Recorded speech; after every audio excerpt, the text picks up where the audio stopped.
गणेशोत्सवाच्या तोंडावर पुन्हा एकदा पीओपीच्या गणेश मूर्तींचा मुद्दा मुंबई उच्च न्यायालयात आलेला आहे। या पीओपीच्या मूर्तींवर आम्ही बंदी घालू असं वारंवार राज्य सरकार आणि प्रशासनानं हायकोर्टाला सांगितलेलं आहे, परंतु दरवर्षी सणाच्या उत्सवावर याचिकाकर्त्यांना आणि पर्यावरणवाद्यांना हायकोर्टाचे दरवाजे ठोठावे लागतात।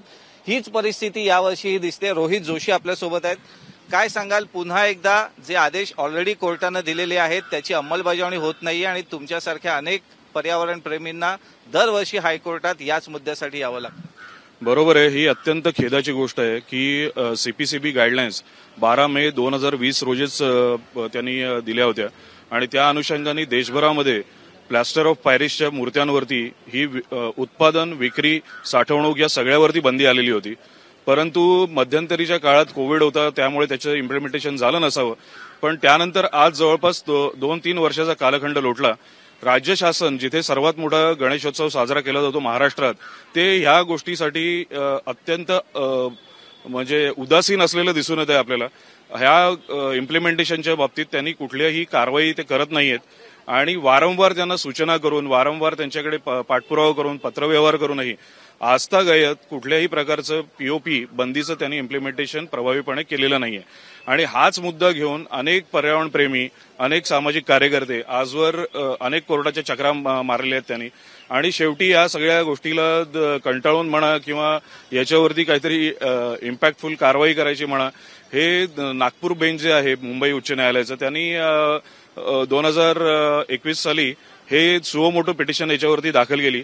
आज त्याही गोष्टीला 3 वर्ष झालेत, पण त्याच्यावरती राज्य सरकार ही समिती नेमा, ते आयोग नेमा, हेच नुसतं चालू आहे।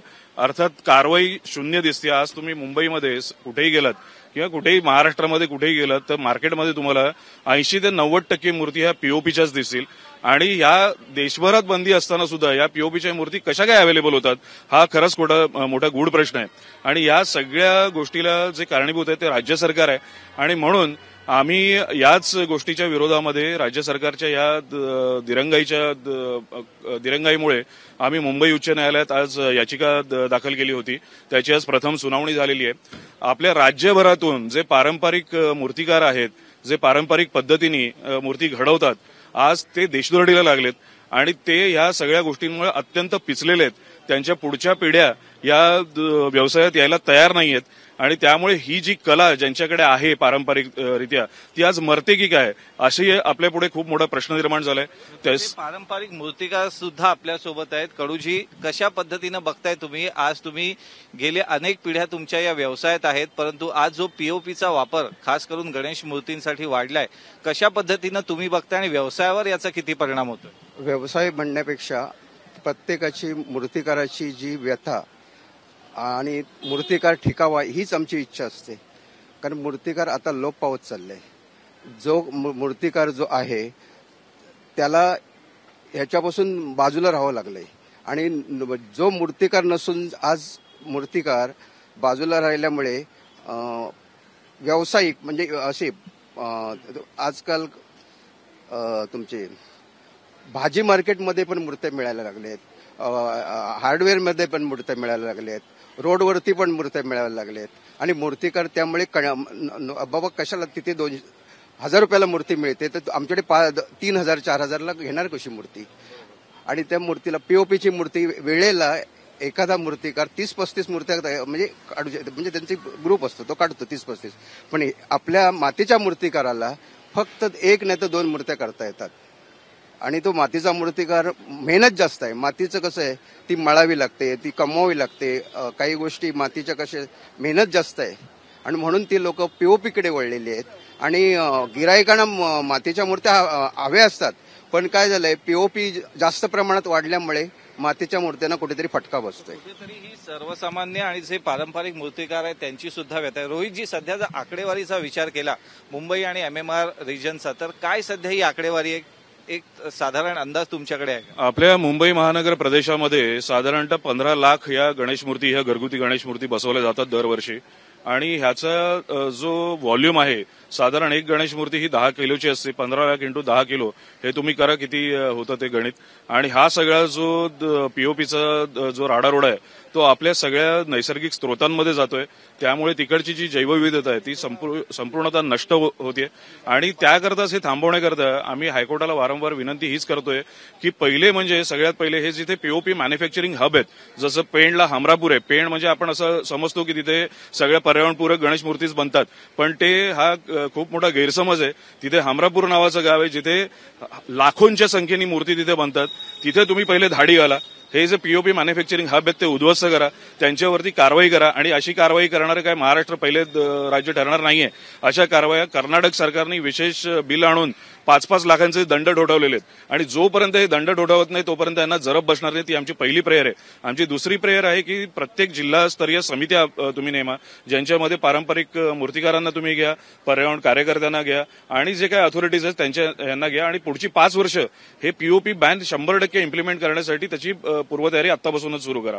आमचं अजून एक म्हणणं असं आहे की आता बरेच काही राज्य सरकार सांगते की आम्ही समित्या नेमतो. त्या समितीचाच मला तुम्हाला एक रिपोर्ट दाखवायचा आहे. ही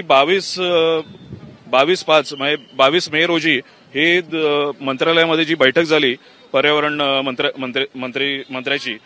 मंत्रालयाची, त्याच्यामध्ये त्यांनी वेगवेगळे पॉइंट्स डिस्कस केलेले आहेत. ही नागपूरमध्ये सुओमोटो याचिका होती, त्याच्यामध्ये हे पॉइंट्स होते.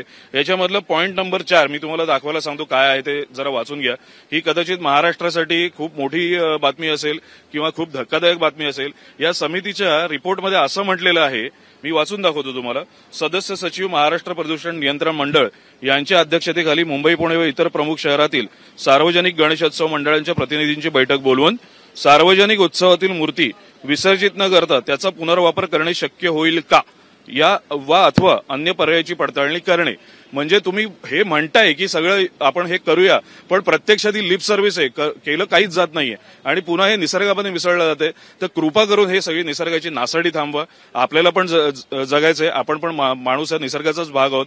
आणि मूर्तिकार ही यांची कला पण जोपासायला आपण पाहिजे. ते मरतायत, त्यामुळे अशा प्रकारे जे पारंपरिक मूर्तिकार आहेत त्यांच्या जगण्याचा पण प्रश्न आहे आणि पर्यावरणाचा पण खूप मोठा प्रश्न आहे. त्याकरता आम्ही आज मुंबई उच्च न्यायालयात जी याचिका केली होती त्यामध्ये मुख्य न्यायमूर्तींनी 4 आठवड्यामध्ये या सर्व प्रतिवादी जे आहेत, 20 प्रतिवादी आहेत, त्या सर्वांना त्यांचं म्हणणं आपल्या पिटिशनवर मांडण्यासाठी 4 आठवड्याचा कालावधी दिलेला आहे. तर पुन्हा एकदा पर्यावरण पूरक किंवा पर्यावरण स्नेही गणेशोत्सव कसा साजरा करायचा या मुद्द्याला घेऊन पर्यावरण प्रेमी पारंपरिक शाडू मातीचे मूर्तिकार आज हायकोर्टात आलेले आहेत. हायकोर्टात राज्य सरकारनं पुन्हा एकदा वेट अँड वॉचची भूमिका घेतली आहे. आम्ही कार्य करतोय, आम्ही उपाययोजना करतोय, परंतु दरवर्षीप्रमाणे यंदाही गणेशोत्सवाच्या तोंडावर ही याचिका आली आहे. याचिकाकर्त्यांनी आता मागणी केली आहे. हायकोर्टाचे निर्देश आहेत भूमिका स्पष्ट करण्याचे, परंतु तोपर्यंत गणेशोत्सवाला सुरुवात होईल आणि कदाचित पुन्हा एकदा हा मुद्दा कागदोपत्रीच राहील. परंतु खरोखर पर्यावरण पूरक सण उत्सव साजरे करण्याची वल्गना किंवा तशा घोषणा करणाऱ्या राज्य सरकारनं कधीतरी गांभीर्यानं या मुद्द्याकडे लक्ष देऊन खरोखरच आपण भावी पिढीसाठी किंवा पर्यावरणाच्या रक्षणासाठी काही करणार आहोत की नाही यासाठी ठोस उपाय आत्ताच योजण्याची परिस्थिती आज निर्माण झाली आहे. कॅमेरामन अनिल सनगारे सौम्य राणे, एबीपी माझा, मुंबई. एबीपी माझा, उघडा डोळे बघा नीट.